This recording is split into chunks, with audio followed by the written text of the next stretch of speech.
We already ain't got nothing, but he just kicking us deeper into the dirt. Donald Trump, the sitting president, put himself in charge of the police force in Washington, D.C. The president said, despite evidence to the contrary, that crime in the nation's capital is out of control. It has actually been declining since the pandemic. Washington, D.C. is making headlines after an executive order was signed by President Donald Trump to deploy the National Guard not for a natural disaster or a security threat, but to clear homeless encampments. Those who refuse to leave or accept addiction or mental health services could face jail time or fines. This controversial move has sparked outrage, support, and a lot of questions. So what's really going on here? What does this mean for the people who live on the streets of our nation's capital? Welcome back to The Imperfect Dollar. Let's talk about it. Right at the moment, been outside the entirety of the day. Have met with organizers, have been talking to neighbors. And one of the things that I consistently see online is people talking about, oh, DC is as safe as it's ever been. And I have a very different idea of safety. This is the Democratic mayor of DC, Muriel Bowser, who removed the emergency rental assistance program at the end of 2024. So the DC residents that have lost their jobs in 2025, potentially facing homelessness, had no backing or support from the District of Columbia because that program was extracted. That to me is danger. The removing of the housing vouchers for the people who need it most is danger. The removal of programs for our children in the District of Columbia is danger. I attempted to try to enroll my son in summer camp for 2025 back in February, and he was waitlisted 32. Now, thankfully, in being a person of privilege, having a vehicle, having access to other resources, I was able to put him in a different summer camp. But what are the options for other DC children? The Democratic Party of DC, including the Democratic Mayor Bowser, the DC City Council, rolled out the red carpet for Trump to do whatever the fuck he's doing. And until people are willing to hold their local officials accountable for the ways in which they are failing their residents daily, it's just a matter of time before one of your blue cities or states is on the chopping block. She makes a valid point. If necessary resources are extracted from people who need them, what are they supposed to do? I see there's a lot of sanitation workers up ahead, so I'm going to go ahead and walk up that way. There's still a lot of other tents that are here. Lots of them. This is just a very small number of them that are being taken down, but they're being taken down little by little.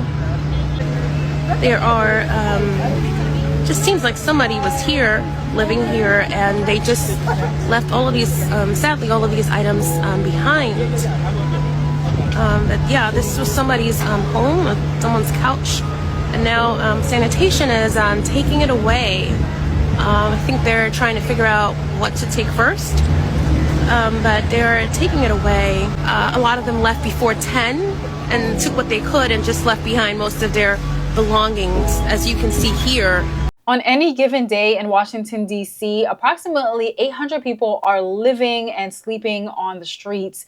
And on August 14, 2025, the government started to try to remove people from these homeless encampments. And as you can see, a lot of people did not have time to take all of their belongings. This is all that they have, and they rushed them out of this place to shelters and other places. Hopefully, they were able to get the most important items that they need, but I'm sure that a lot of things that they do need were still left behind, or they were destroyed by the Department of Sanitation. Hopefully, a lot of those people were able to get the services that they need as far as physical and mental health and get into shelters, because I was hearing that a lot of these shelters did not have enough beds to service all of these homeless people that were in these encampments. They were trying to set up temporary shelters to help them.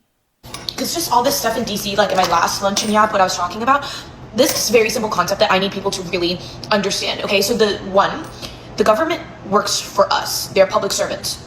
2, they not only work for you, they work for everyone, and their responsibility is increasing our quality of life, giving us our human rights, and making sure that we have the ability to survive, okay? So, when a government is imprisoning and displacing and violent towards its own homeless community, the homeless community that is created because of economic and socioeconomic issues that our government creates, and is punishing people for being in a situation that the government creates, that is a government that is failing. That is a failing government. That is a failing country, okay?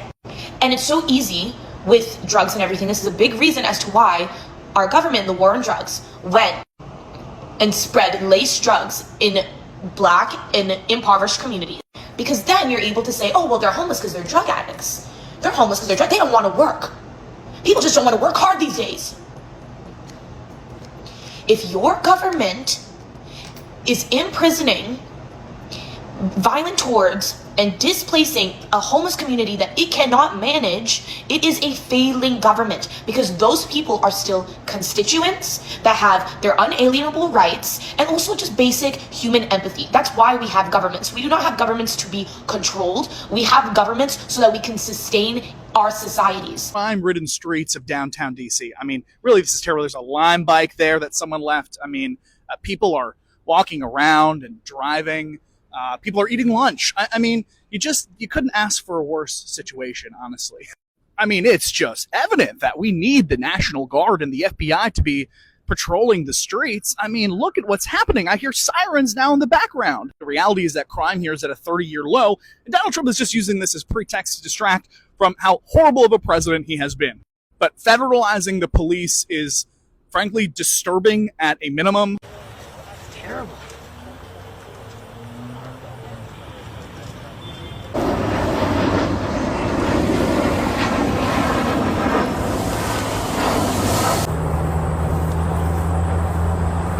'Some important facts about homeless people in DC. 20 to 25% of them actually do have a job. Their paycheck is just not enough for housing. The homeless population in DC also skews older.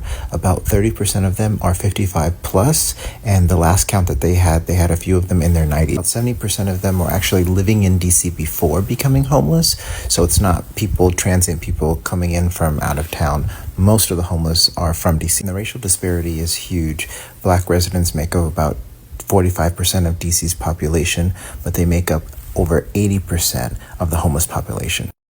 I understand that they're trying to address the homeless crisis, but deploying the National Guard feels like they've gone too far. We also have to look at how this problem started in the first place, when vital programs and resources were taken away, all while the cost of living kept rising. Some people are still working, earning a paycheck, but they simply cannot afford rent, which is why they end up living on the streets to begin with. What do you guys think about what's happening right now in Washington, D.C.? Let me know in the comments. And don't forget to like this video, subscribe, and check out the next one where I reveal Walmart's new dynamic pricing and how it might impact you. Take care of yourself.